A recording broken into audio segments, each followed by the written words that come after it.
Energy, energy, energy, energy, energy. Hello, Southern Africa, and welcome to the tenth episode of Bantu Born Western Raised. I'm super, super excited for this episode. I'm excited for every episode, but I'm so happy that we have our guest. But before we hop on to that, hey, Mas. How you doing, Lynn? I'm great, man. It's a beautiful sunny day over here in Cape Town, and I'm super excited for the guest we have. Hi, Thabo. Hi. Really excited to be here. Oh man, we're so thankful that you accepted our invitation, because this was like planned for like quite some time, and we were trying to get everything worked out and get it together. I'm so happy that you're hopping on our podcast, and it's for, I think, a topic that's not really much discussed in this region of the world, and especially not on podcasts, I think. But just before we hop into things, we just want to let our listeners know, like, this is probably going to be like our second last episode. We're kind of wrapping up the season, and we're going to disappear for a little bit, but not really, kind of try to revamp ourselves and rework our platform a little bit. So, if you've been with us through, episode 10, like, it's a major thanks, and loving the support. But now moving on, Thabo, I want you to like take a minute and kind of just vibe your tribe for a little bit. Like, tell us a bit about yourself, like your home tribe. We know you're from Botswana. Which part of Bots are you from? So yeah, go for it. Oh yeah. Like you said, I'm from Botswana, so I am a Motswana. Tribe-wise, I'm kind of split in between two tribes, but technically I am I'm from Tswapong, so I am what's called Motswapong in Setswana. So those are people that live in the Tswapong area, the Tswapong Hills, very spirited kind of place. We have a whole lot of respect for the ancestors that live in that region, and also I have huge ties with my mother's tribe, also Bangwatu, because I grew up primarily there. So yeah, I'm kind of like a proper Palapian, because that's where Palapian is like a name we give for people who live in Palapi, because that's where Tswapong people and Bangwatu kind of intermingled and created a society there. Yeah. You're right in saying, like, people have a lot of reverence for that Tswapong area. There's a whole lot of understanding of that ancestral walk of life, So let me ask you a quick question. What's your, because I didn't, like, what's your favorite traditional food? Can you think of it off the top of your, like, head? Definitely would be Siswa. Preach. You are preaching to the choir. Yeah. Okay. Siswa, even with nothing special on it, just the gravy from the pot, especially if it's cooked in that, in that black pot that we use naturally in our fires. Yeah over the great. fire. Like, for the people that don't know, like, siswa is simply pounded meat, salt, water, let it boil, like, pound it out. That's it. Simple, straightforward. It's a fave for me too. So you know what, Thabo, thank you so much and welcome to the show, man. I'm so happy, and you explained that so well, being from the Tswapong area. I'm so happy about that. So today the topic is, we've titled this episode the Silicon Valley, the Silicon Savannah of Africa. So today's episode is tackling the whole the topic of research, innovation, and technology within the Southern African region. And the reason why we thought to bring Thabo on this episode is, all three of us, me, Mas, and Thabo, we all went to the same university. And looking back, Thabo was a bit of a whiz kid. I'm just gonna put it out there. Thabo was a bit of a whiz kid, and I know he was. He has a bit of background, and also, I mean, he's a young researcher, and he's been in and out of it. And I thought, he would be really perfect for this episode, and I just want to give you a minute, Thabo, and just kind of explain what your link into the whole innovation and research sector is. Well, I would argue that I was not a whiz kid. I was more obsessed. Because I was obsessed. I've been obsessed about technology since I was a kid. Even though I didn't really understand it was technology, I just, I guess I grew up on a lot of science-y cartoons and comic books, and your Star Wars and your Star Trek. So growing up and then realizing, oh wow, so that's not just TV. That's an area called research. That's an area called technology. These are things that you can build. That people have been building, and it's progressing at a even more rapid pace than it has ever done in human history, basically. Because we're at a very exponential progress with technology. So me joining the university, studying engineering, I studied mechatronics engineering at my undergrad. Yeah, that's heavy. Because I felt like that's like the best exposure, because I couldn't decide on whether I wanted to be a mechanical engineer or an electronics engineer, because it all seemed very fascinating. So when I first read about it, I was like, oh, mechatronics engineering. So I would get a chance to appreciate the whole spectrum of engineering, because with mechatronics we focus on automating mechanical systems. So you do get that exposure to mechanics, how physical bodies work, and how you can make structures and bodies for engineering processes, and then integrate them with the electronics for that control process, and then writing the software to bring that all together and mesh it.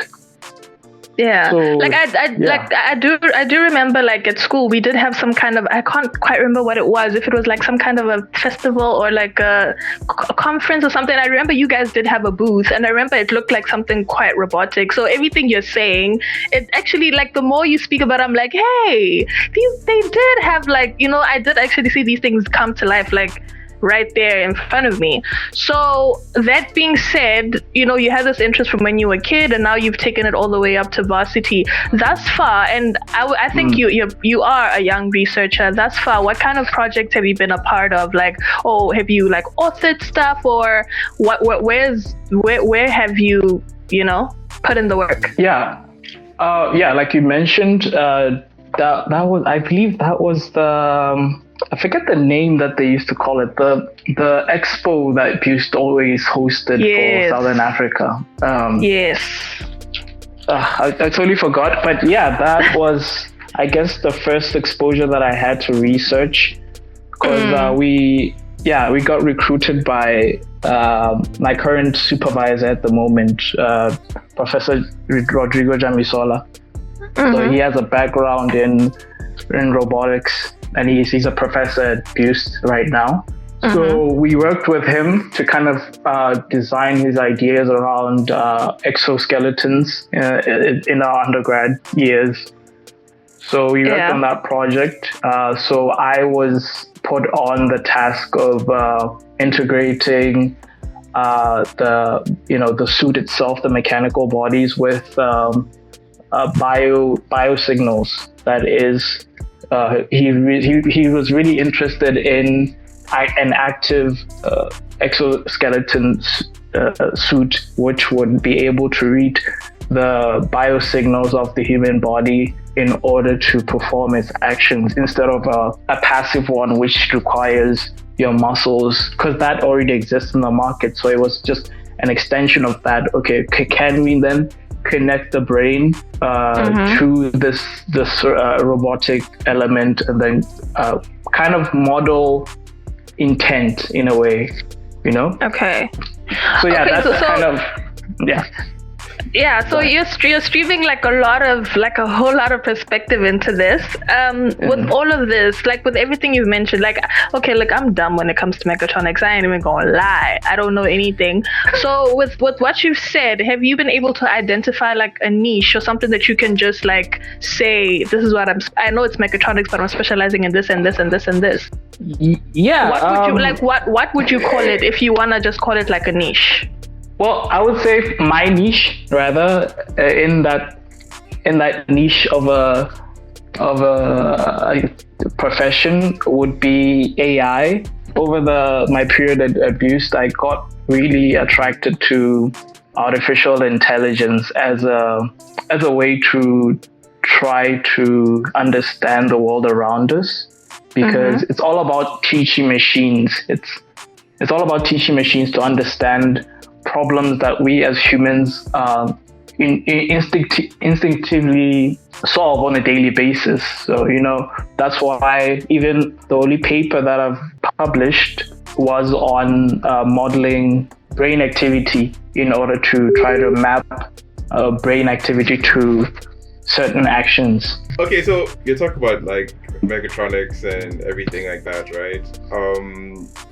So like one question that many people would ask is like, okay, fine, in your experience in learning to be a researcher and doing it here in the environment that you did it in Southern Africa, what were like the advantages versus disadvantages? Because I know like AI is one of those fields which by everything changes almost immediately, right? And you're expecting things to be like one moment people are heading in one direction, and the next moment people are heading in another direction, and you have to be like really on the nose in order to be able to know what's happening in your field. And because every day there's a new conference and new people are doing new things, so especially with AI, it's just like a very, very, very big thing. So what did you feel like the advantages and disadvantages of being where you were and trying to pursue something that's so cutting edge as a researcher in a field, right? Well, it's very hard to come up with advantages for research in Africa. I think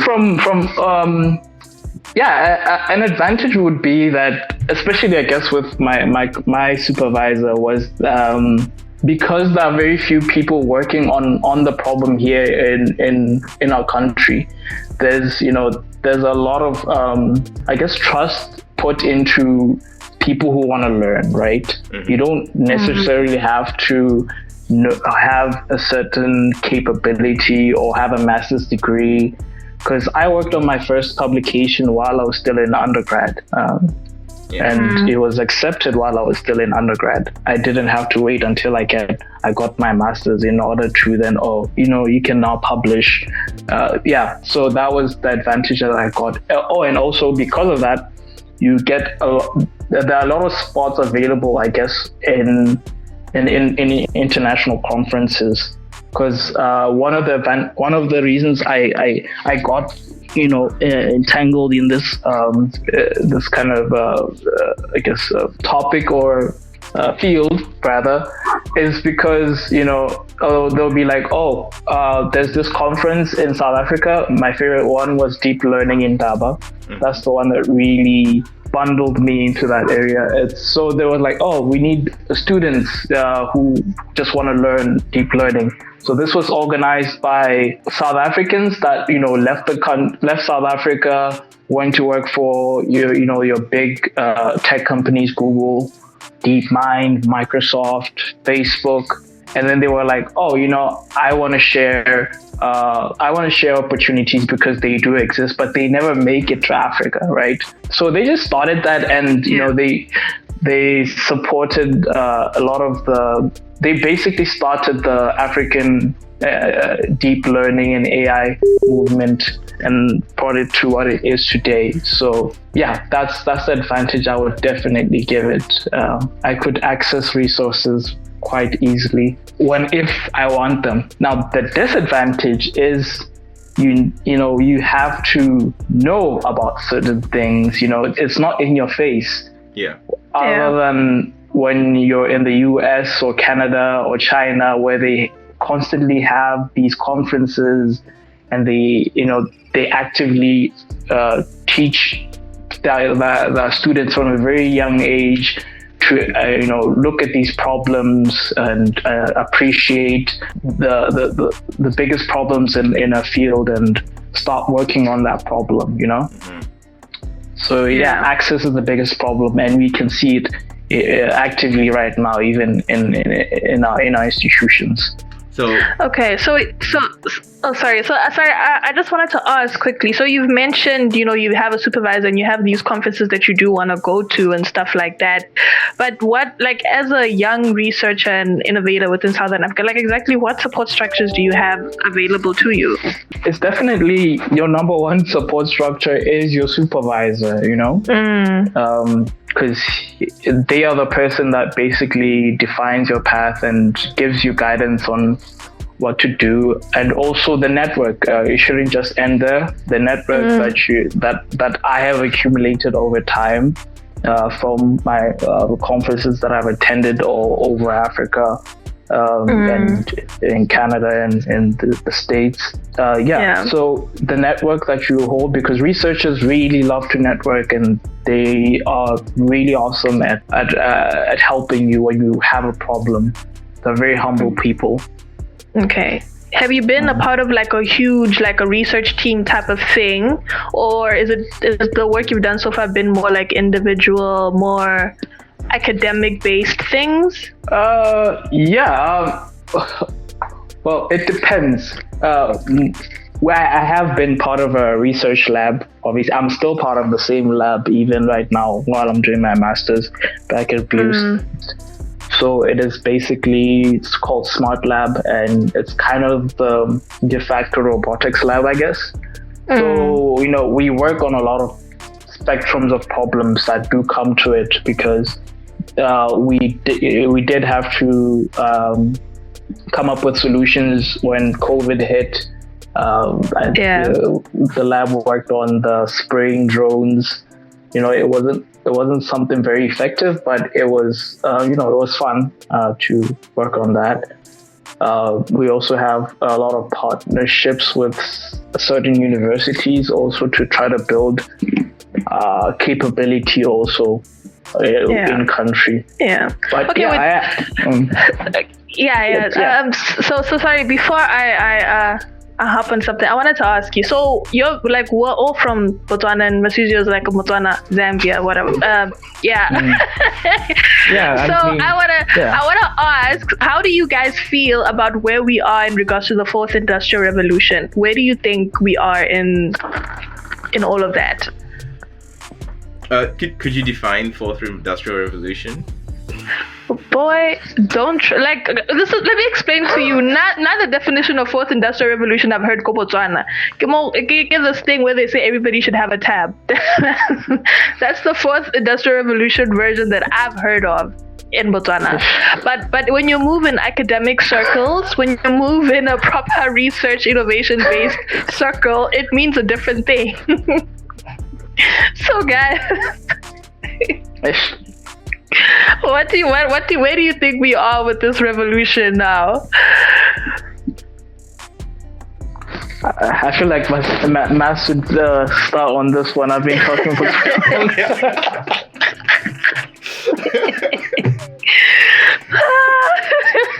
Matt, so stop asking me funny questions and answer the question. I'm just trying to understand the situation. That's all. Okay.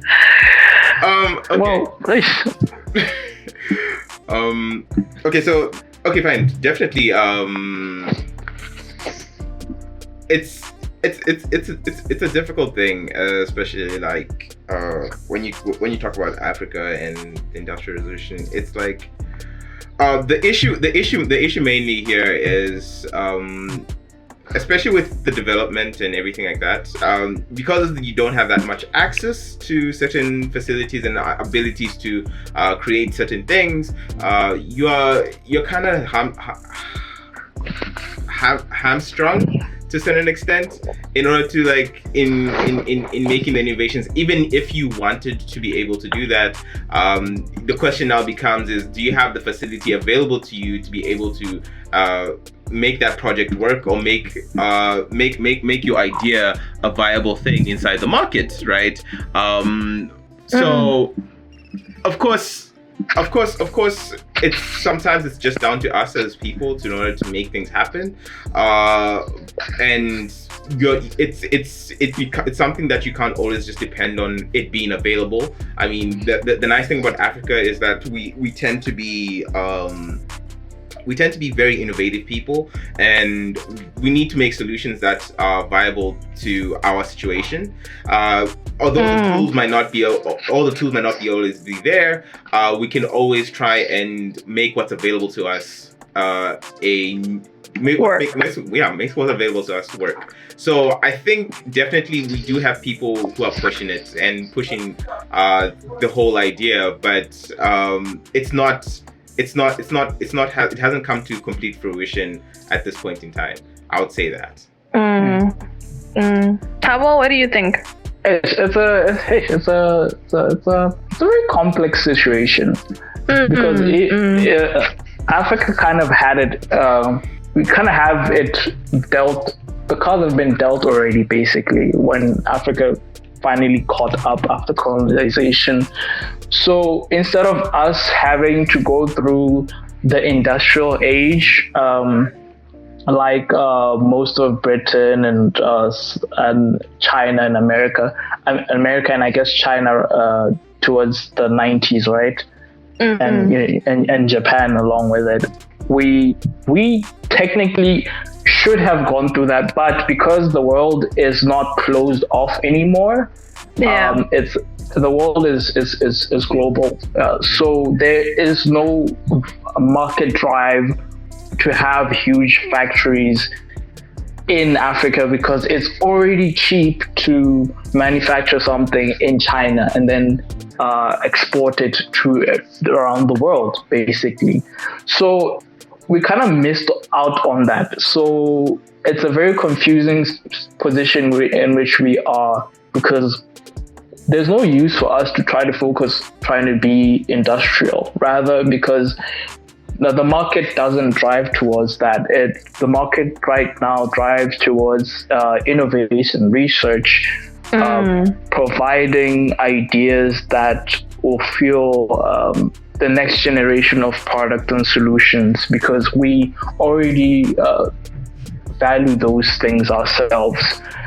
So I would also say that sometimes the fourth industrial revolution that people speak of is kind of lost in context, because despite how Africa is very low tech, I would say Africa has some incredible solutions already, and it is a key driver in the fourth industrial revolution from an idea standpoint. Because if you look at like the startups that are coming out of Ghana, the startups that are coming out of Ethiopia, these are very tech centric startups that are trying to serve the market there in that context. So the fourth industrial revolution for us will be different to the fourth industrial revolution for the rest of the world, because it's all about connected devices.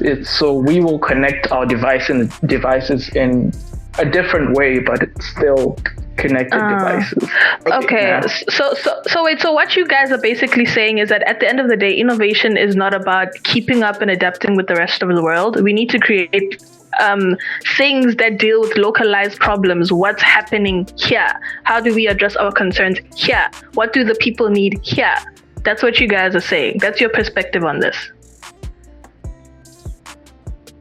Plainly, yeah, sure, definitely.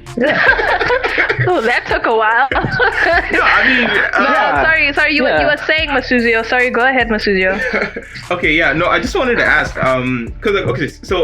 so here's the thing, right? the importance of the Industrial Revolution. I mean, well, in terms of like the transition of a nation from an agronomy focused economy into a industrial focused economy into a services focused economy. This is just basically the general idea of development that we have been told and the story that we've been told for so long. So now the question is, if with the idea that we're going to be transitioning mostly from an agronomy to a services kind of focused economy, the issue now becomes like, when do we get that point in time whereby we can actually develop the skilled labor? Because like mainly the whole part of the industrial part of that growth is to motivate the majority of the people into paid working labor, which means that they're able to gain some kind of middle class statement and then be able to from there transition themselves into a services focused economy whereby it's more knowledge based and more knowledge run. Now the question is that with the idea that we're going to be transitioning from one to and jumping the step, are we going to be leaving a lot of people behind with regards to them being able to because like right now the access to education and all that, despite the fact that Botswana is a great place in that you have almost practically free education for almost every student, but do we have that same situation throughout the continent, and is it a thing that will be disadvantageous to us to not have that transition period, and is it not that we have the ability to have that transition period somewhat mixed in with both of us? Because like I know generally at the end of the day, none of these phases are going to look the same throughout, no matter what country you're in, but maybe should they be should we have some kind of mixture of the two or something like that in order to make sure that we are transitioning, we don't leave people behind in that jump from one to another? Yeah, I don't know. How do you not leave people behind? Some people are just not into it. I don't know. Well, and also like some of these things, like some people just don't have access to these things. Accessibility is also another huge issue in this, part of the world. Not everybody has access to education. Not everybody has the ability to go to BUST and be exposed to different academics and be exposed to different experiences and different versions of science or technology and whatever. So I don't know. How do you not? I don't know, hey? Well, it's not going to happen like overnight. It's a generational thing, I believe, because it takes a while for science-oriented individuals to be part of society and start looking at problems in society from a perspective. We're no longer trying to maintain our health sector, or we're trying to maintain our financial sector. We're trying to now bolster these services and provide more, come up with fresh ideas, and move our services from how we've been doing them, move them to the cloud because of the circumstances that we're in right now. I'm sure COVID showed us a whole new perspective of how Botswana could do business, I think, because ever since COVID happened,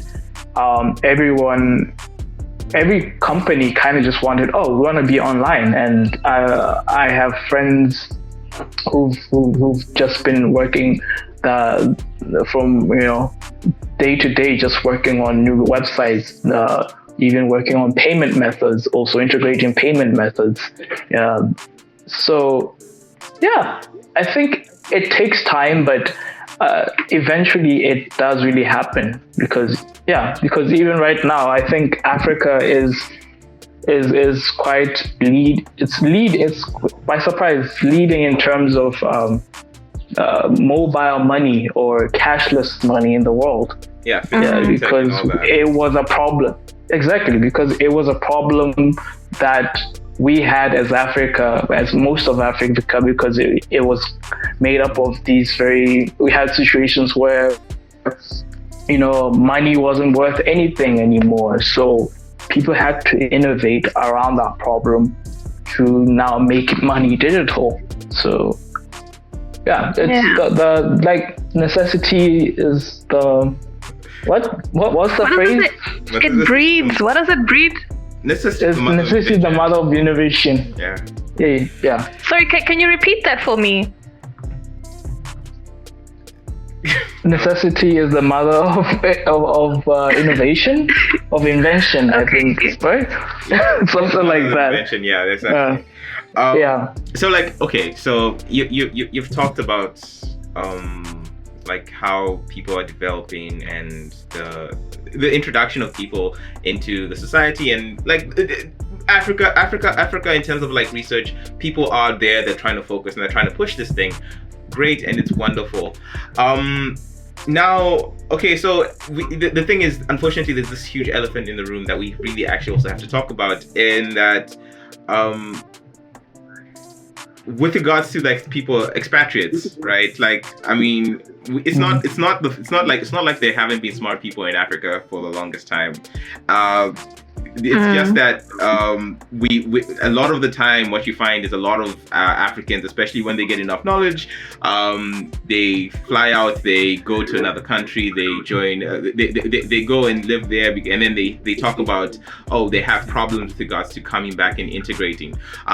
Do you think now, in the age that we live in, it's going to be much easier for someone who wants to be an expatriate or who wants to be a top professional in their field and be able to live in Africa and still be able to, because like most of the time the major issue is, okay, fine, how can I make sure that I can progress my career while I'm still here? And because like most of the people, the community is all the way out there and it's not right down here, it's not here. So, and do I have enough access to funding and all these other issues? Whereas a researcher, I'm thinking, okay, I don't really want to base myself in Africa all for the rest of my career, because I don't have access to one, a funding, two, access to my community, three, and all these other problems that major researchers face. So what do you think it is like now, especially going into the information age? What exactly is Africa now viable for a researcher? Yeah, that's a very good point you raised. The brain drain of Africa is very real and has been real for a very long time. There are very incredibly smart individuals who've moved to the US, joined Silicon Valley, to join the UK and all that. It's a serious brain drain because the environment in Africa hasn't been very supportive of research. There basically hasn't been a need for research in the continent for a very long time. But I would make a case that, okay, there hasn't been, I guess there has been a need, but I guess most the people or the bodies that should have been pushing it haven't really been on it that much. We talk about stakeholders like your governments and private companies also. But I would say definitely it's getting better, because already these very companies that have been pulling Africans out of Africa are starting to build research centers within Africa. Already, as we speak now, IBM has had a presence in Africa for more than 5 years now, I believe. They're based in two countries in Africa, Kenya and, is it Kenya or Nigeria? And South Africa. Google, I know Google Research also has I think it's based in Ghana. Facebook should be opening up something soon. But the point that I'm trying to get is the main causes of that brain drain. They're kind of coming here and recognizing that there are people and there are skills within Africa that have been coming through us, and now we want to access them fully. And this should create a situation where we have an ecosystem of very brilliant individuals who then contribute to the African problem that is, or the problems that we have in our community. Instead of going out and then solving problems in America and then having a very hard time integrating those solutions here, because problems in Africa are a lot different than problems in the US, you know. Yeah. So yeah, it's getting better. Yeah, I think. Yeah, I think I do agree with you. In saying like I think it's not wrong to say that innovation has become kind of more a pressing matter now. I don't know. I feel like it's more in our face now, but I think it's just the progress of things, just the evolution of things, and I think industries do cycle through. For example, I feel like when we started our degrees, we went for degrees that were based more on the mining industry, and being from a country like Botswana, the mining industry back then was quite strong. By the time we'd finished, things had flipped around. People were looking more at these computer, telecom, software, more computer-based type of careers, and I think it does speak to it. You can see like the progression of an industry of a country just based on little things like that. But you know, you like you guys have mentioned so many things in regards to like why has there been this growth in innovation, and it could be from the tiniest things, the way that Africa is set up and how dependent we are on like SMMEs and you know, the need like to diversify. Like I say, like countries like Botswana have been so dependent on natural resources and exporting them that at some point it wasn't viable and there was a need to invest. And you do have more technology-based universities coming up. You do have the build-up of more research and innovation hubs, and we I think as Africans we do feel kind of like cut off from the world. It's like there's a barrier from us accessing let me say the West and getting things like publishing done and stuff like that. I feel like you guys have raised so many points, but I want to ask you a question, Thabo. I feel like research, innovation, all this stuff is always looked at as more of an academic thing.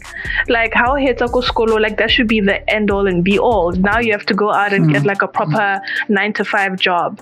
So how do we kill little misconceptions like that? How do you bridge from academics and keep this innovation thing going even within your career, let me say? Yeah, that's a tough one. But yeah, that's very true. Research in a lot of countries, I guess in the more developed countries, isn't just an academic thing. It's driven solely by, not really solely, but a large driver of the academic research is the private sector, because they want to be the next, they want to be the guy who gets the next niche, or who can optimize the manufacturing, or be better at what they do. And it is a challenge that we have to convince organizations in Botswana, because there are organizations in Botswana that could benefit from research, R&D, internal R&D.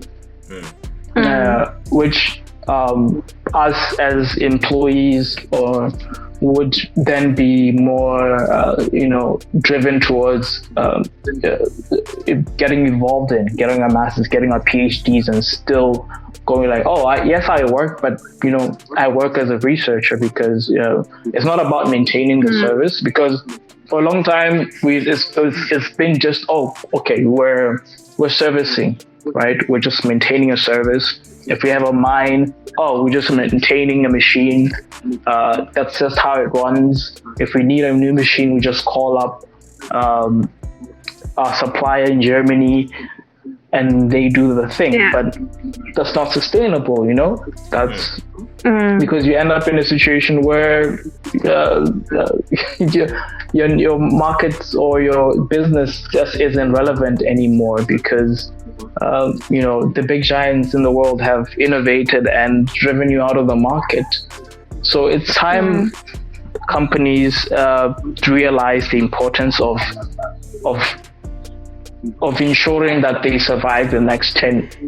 At this point, it's not even 10 years, the next 5 years, because it's very easy for even the biggest companies to crash.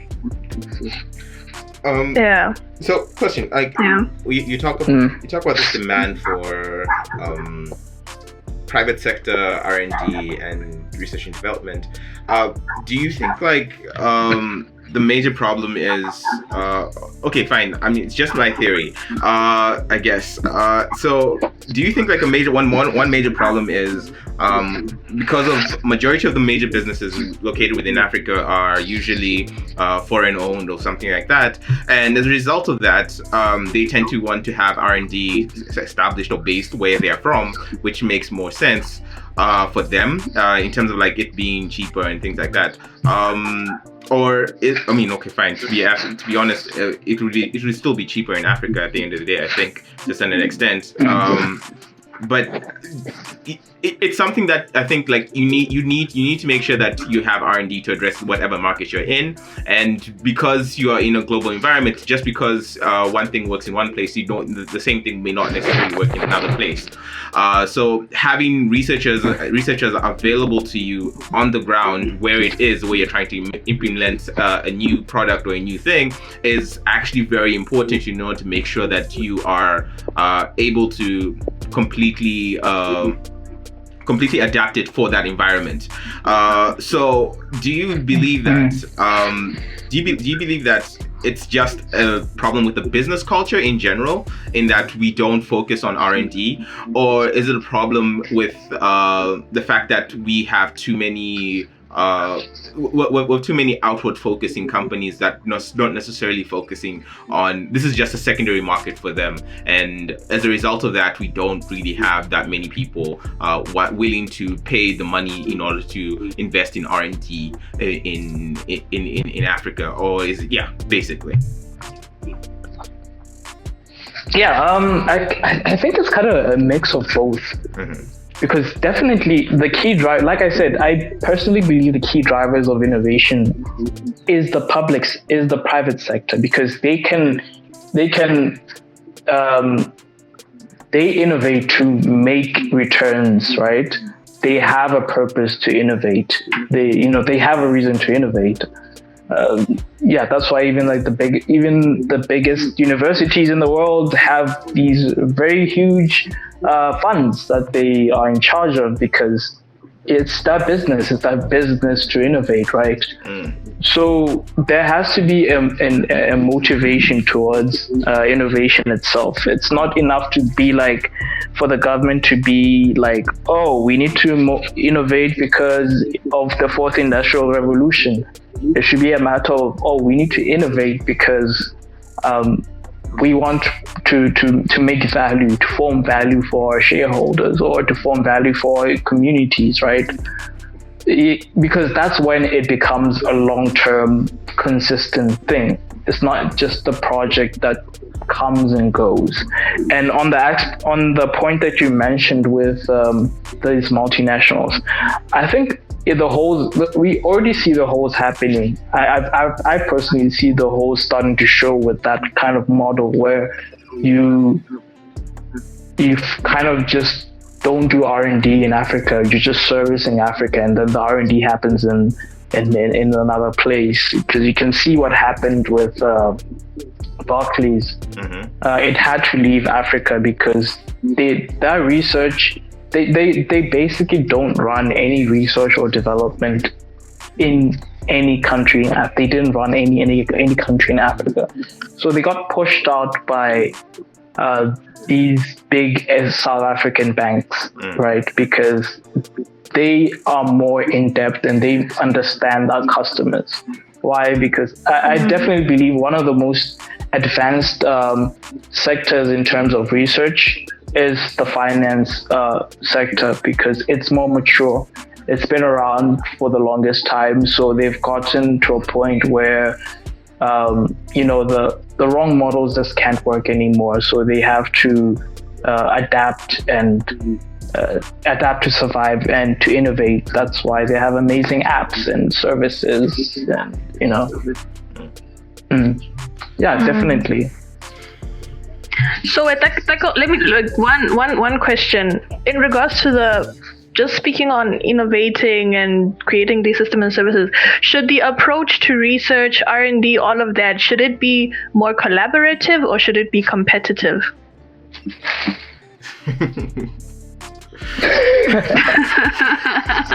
Open source. What's the approach? Well, that I don't think competitive will work for us, especially Botswana, because we're far too small. We're a very small community.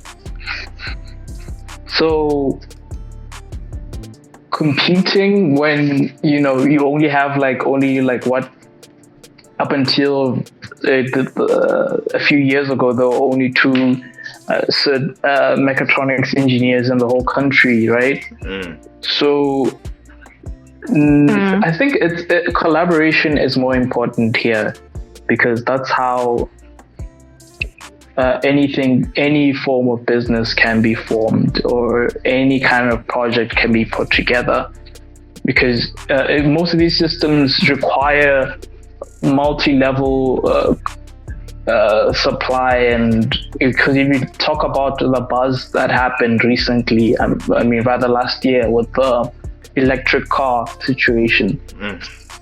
I don't know, you remember that? Yeah, I was part of that, the design team for that also, interesting enough.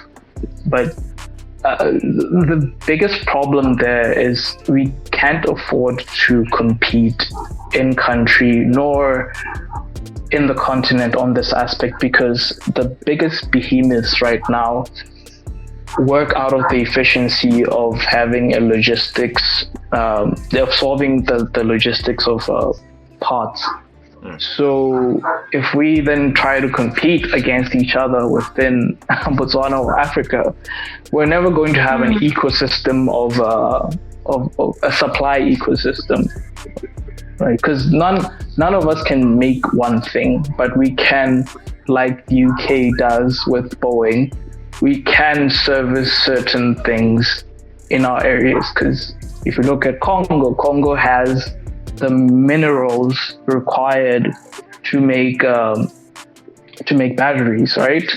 Then if you look at Botswana, we have the copper, and we have the salt, the silicone, I guess, for panels, right? It should be a collaboration, definitely, because I don't believe Africa can afford to compete against each other, because we already don't have the budgets to compete with the rest of the world. So the only way we can do it is to collaborate and form powerful bonds and try to solve the problems that we have collaboratively rather than competing. That sounds about right. Okay, so yeah. I'm gonna ask a hard question though. Oh gosh. Oh, no. Okay, so the thing is, the problem that we see in Africa, and I think we talk about this all the time, with regards to collaboration, just as you spoke, and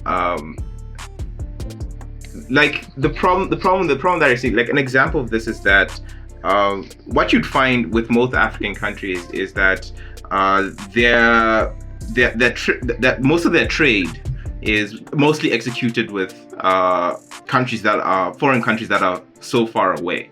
and you don't find the same situation. You don't find the same situation that you'd find like in Europe, whereby majority of your trade occurs within maybe 5 to 10 countries within your space, right? Like you most of the trade within that's coming in, goods coming in and out of the country between neighbors and things like that. It's not something that you find here in Africa, and it's a huge problem.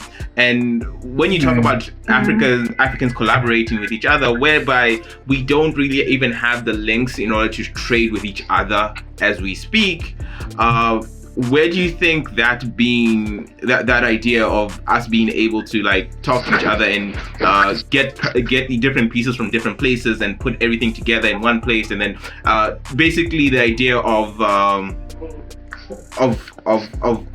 economical advantage, whereby the country with the best ability to do one thing gets to be able to do that thing, and everyone else shares in the wealth of that because they're all contributing in one way or another.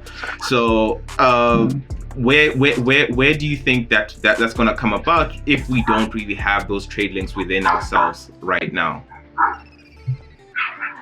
I mean, I'm terrible with politics. I don't understand politics, but it's a very good point. It's actually a very good point that you mentioned there, because we're already having problems with trading with each other.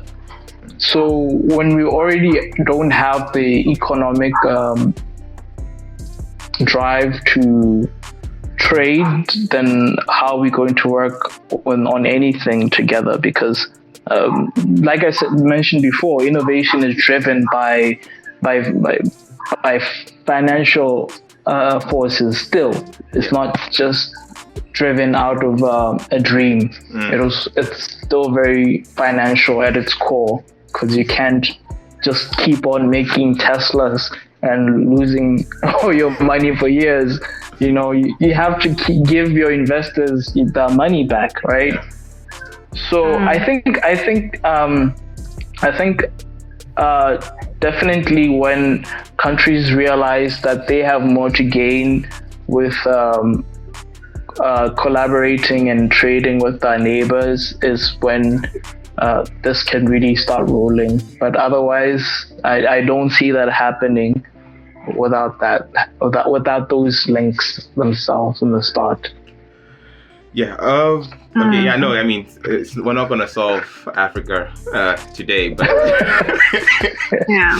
I mean, if we could. But I don't know. I think for me, what's coming across is, like we said, we have barriers, but we should stop looking at it as like trying to catch up with the rest of the world. And I think the only way to improve the visibility of Africa is to collaborate. Bottom line, like that is it. Collaboration will lead to us being, I don't know, more of a force, more powerful, being able to affect more changes if we collaborate and stop competing. And I agree with that. And I feel like there was a particular question that I did want to ask and say, how do you breed like an innovative mindset? And you answered it with this one thing that she said, where you said that it's a generational thing. Like that for me kind of wrapped it up in a single bow. It's not like an instant thing. You could build up the innovation hubs, you could build up the schools and everything, but it's a trickle down effect, isn't it? It's such a trickle down effect, and I completely agree with you on that one. But guys, sadly, I think we need to like start wrapping this episode up. Masuzio, last words.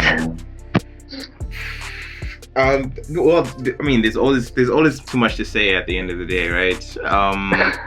Yeah. But I won't hold us here any longer. So like, especially in Africa, I think like the thing is, growing up, I always felt like research was this thing that happened in universities and only saw it there and things like that.